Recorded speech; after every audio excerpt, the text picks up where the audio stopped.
안녕하십니까 아주대 학우 여러분. 2020년 5월 7일 ABS 뉴스를 시작하겠습니다. 아주대학교가 주거래 은행 변경과 중앙도서관 리모델링으로 새로운 변화를 맞이했습니다. 그 현장을 ABS에서 취재했습니다. 지난해 12월 아주대학교 주거래 은행이었던 SC제일은행과 계약이 만료되었습니다.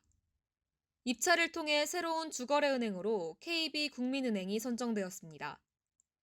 이에 따라 기존 SC제일은행의 교내 출장소였던 구학생회관에 KB국민은행이 입점하였습니다. 총학생회 측에서는 KB국민은행에 스마트 캠퍼스 조성 요구안을 제출했습니다. 통합 모바일 앱 구축과 신규 학생증 도입 등 새로운 시스템을 구축하였습니다.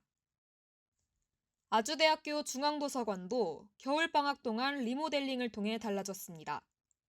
멀티미디어 자료실이었던 도서관 북층 1층 공간이 세미나 공간으로 바뀌었습니다. 자유롭게 토론하며 창의 활동을 할 수 있는 학습 공간이 된 것입니다. 달라진 아주대학교에 학우들의 많은 관심과 이용 바랍니다. 현재 오프라인 기강이 늦어지고 있어 온라인 수업에 불만을 갖는 학우들이 늘어나고 있습니다. 또한 1인 시위를 하는 학우가 등장해 불만의 목소리가 더욱 커져가고 있는데요. 그 현장을 ABS가 취재하였습니다. 최근 각종 대학 커뮤니티에서 등록금을 반환해야 한다는 글이 꾸준히 올라오고 있습니다. 실험, 실습과 같은 과목은 수업의 질이 떨어질 뿐만 아니라 일반 강의 같은 경우도 서버 오류, 강의 끊김 등을 이유로 학습권을 보장받고 있지 못한 상태입니다. 또한 현재 오프라인 개강을 하지 않은 상태에서 아주대 학생들은 중앙도서관, 학생식당 등 여러 시설을 이용하고 있지 않은 상태인데 과연 우리의 등록금은 어디에 쓰이고 있는지 의문입니다. 학교 측은 원격 수업을 위한 설비 투자, 코로나19로 인한 방역 비용 등으로 인해 추가 지출이 많아 등록금 환불이 어렵다고 입장을 내세웠습니다. 학생과 학교의 입장이 양극화되는 가운데 1인 시위를 하고 있는 학생을 ABS에서 만나보았습니다. 네, 안녕하세요. 저는 사학과 19학번 조정우라고 합니다. 이번 아주대 등록금 반환 운동에 앞장서서 오프라인으로 1인 시위를 하고 있는 조정우입니다. 등록금을 반환해야 되는 이유를 설명해 주세요. 네, 일단 등록금을 반환해야 하는 이유는 총 3가지로 크게 될 수가 있는데요.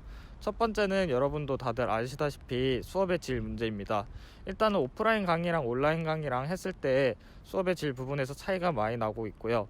그리고 솔직히 말해서 공과대나 다른 인문대학교 같은 경우에서도 그 오프라인 강의를 했을 경우 할 수 있는 수업도 있지만 온라인 강의를 하면서 하지 못하는 수업도 있게 되었고 실험이나 실습 같은 부분에서도 그런 상황이 발생했다고 저는 생각이 됩니다. 그래서 수업의 질 문제가 첫 번째로 들 수 있고요. 두 번째 문제는 제가 옛날에 글을 써서 올린 적이 있었는데요. 일단 등록금을 반환하는 학교 측의 근거가 너무 말이 안 된다는 것이었습니다. 일단은 중앙도서관이랑 학교 식당을 그동안 폐쇄를 하였었는데요.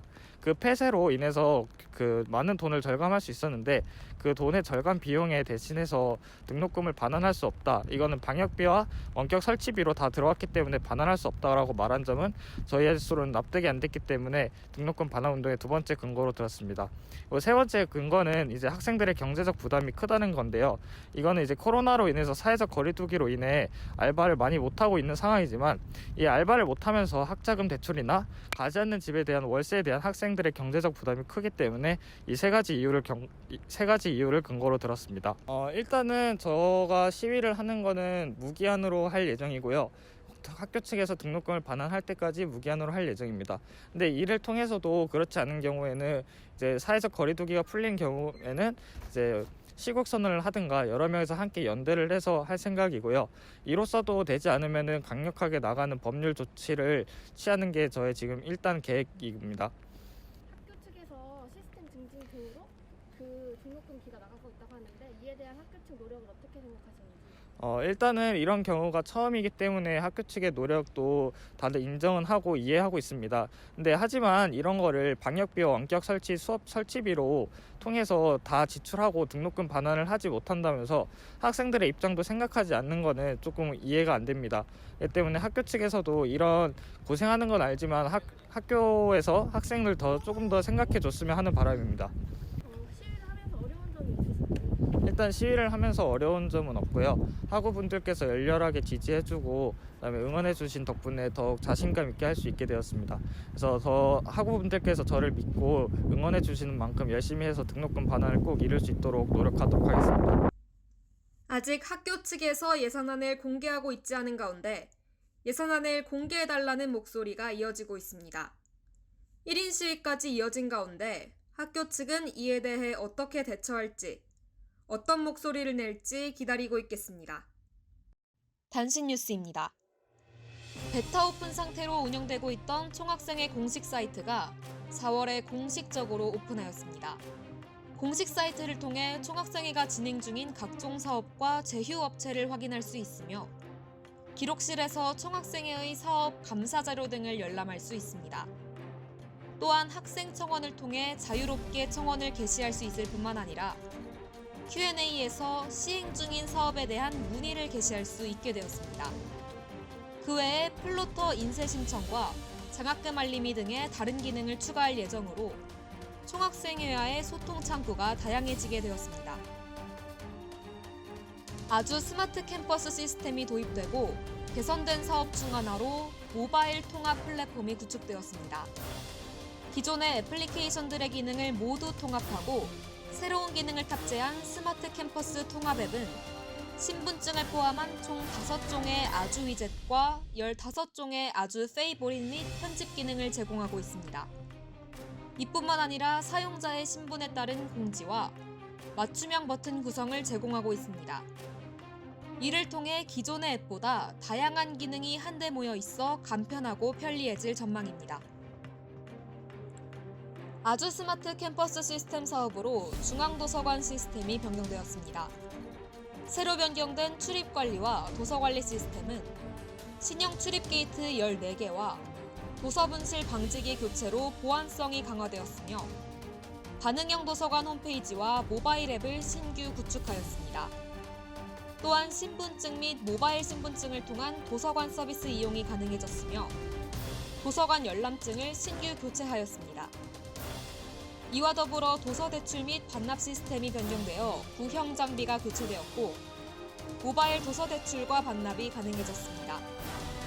좌석 배정 시스템에서는 신규 도서관 앱을 이용한 도서관 및 열람실 좌석 예약이 가능해졌습니다. 도서관 시스템과 더불어 생활관 시스템 또한 변경되었습니다.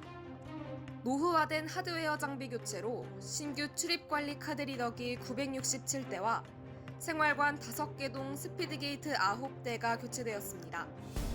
또한 주출입문 및 보조출입문 보안 시스템과 신분증 통합인증 시스템 등과 같은 각종 시스템과의 연동뿐만 아니라 와이파이 음영지역 해소를 위해 내외각 와이파이 무선 AP를 54대 추가 증설하였습니다.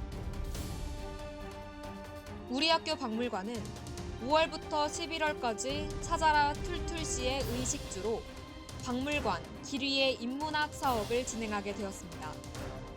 박물관 길 위의 인문학은 인류문화유산을 통해 역사와 공감하며 지역 곳곳에서 문화예술을 향유할 수 있도록 하는 프로그램으로 문화체육관광부가 지원하고 한국박물관협회가 주관하는 사업입니다. 찾아라 툴툴씨의 의식주는 전통도구의 용도 및 사용 방법에 대한 이해를 통해 과거 사람들의 생활 양상을 학습할 수 있도록 구성되어 있습니다.